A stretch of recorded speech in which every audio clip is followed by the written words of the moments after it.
My video for April the 17th, 2018 is video number 3058. The title is The World is a For-Profit Corporation. The beast of revelation and its virtual reality has taken over the world.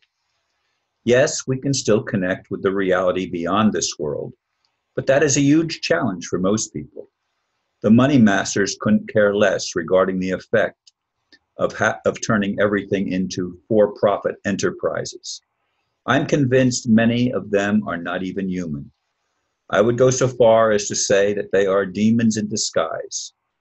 While it offers some peace and solace to be able to quiet the mind and slip back into a level of spiritual bliss, we still have to face the grim realities of the dog-eat-dog world of gross competition and survival of the most economically fit. Money is the standard by which the world is operated, like it or not. Many of us have awakened to this sad reality, though a lot of us also put our heads in the sand. What will it take to end this travesty, this devastating treachery against the human race? Once again, I'm left with questions, many questions. Most of all, why does the travesty continue? Why does this game of fraud and corruption known as incorporation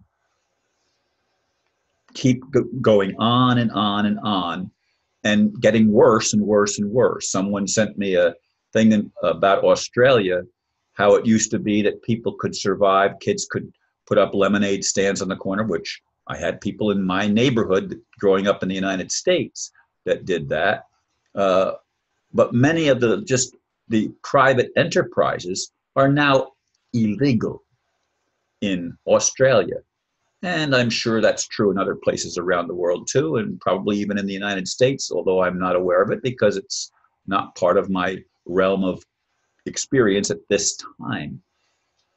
But everything is being turned into corporations. And again, corporation is a dead entity.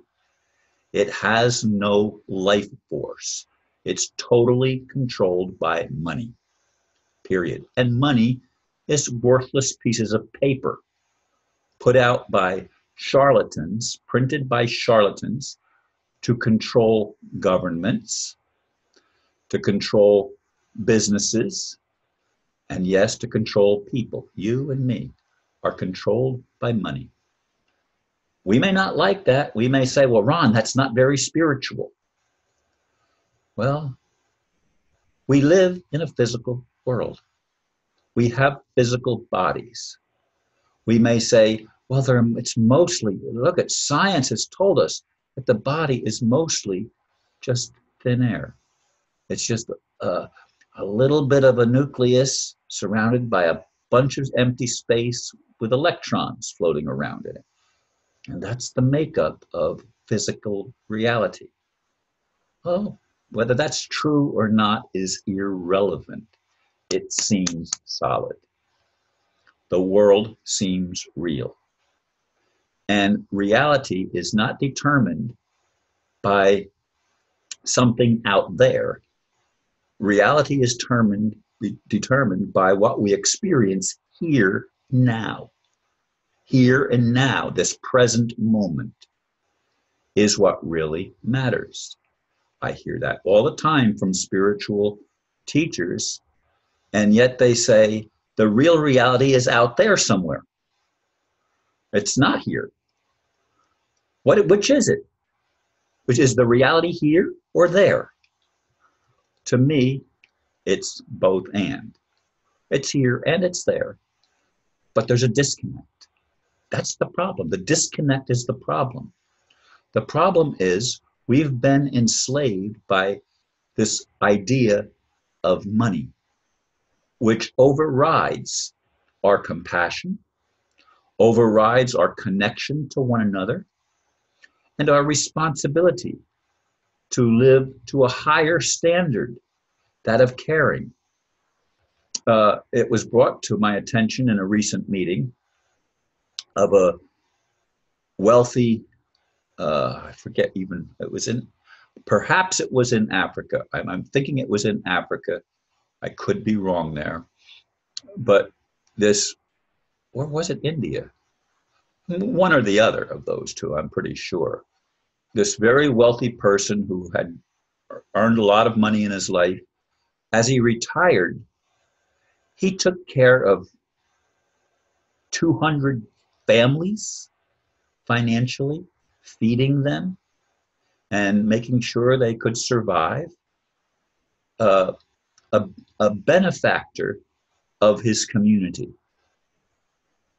That is rare that that happens at all.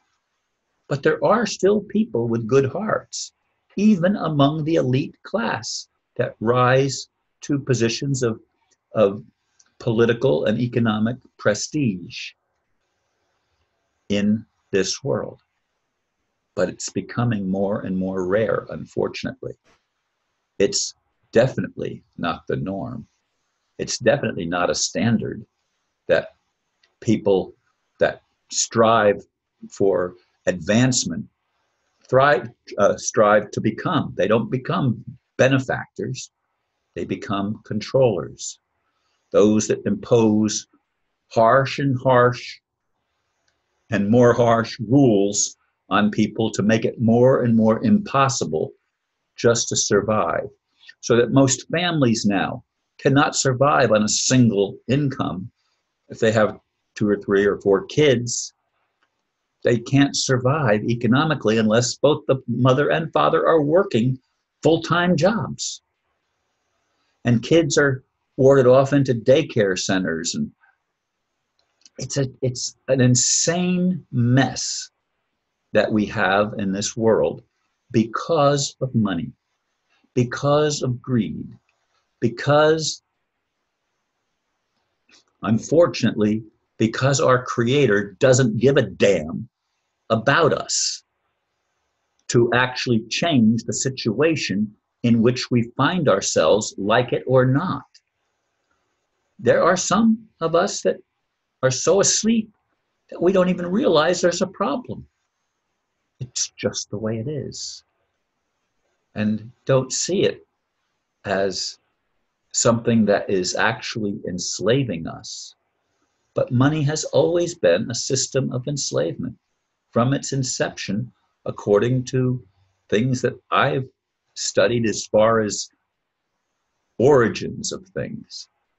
Again, I've told that story. I'm not going to rehash it again here. But money was the means of keeping people enslaved while at the same time letting them believe they were free. And believe, again, has a lie in the middle of it.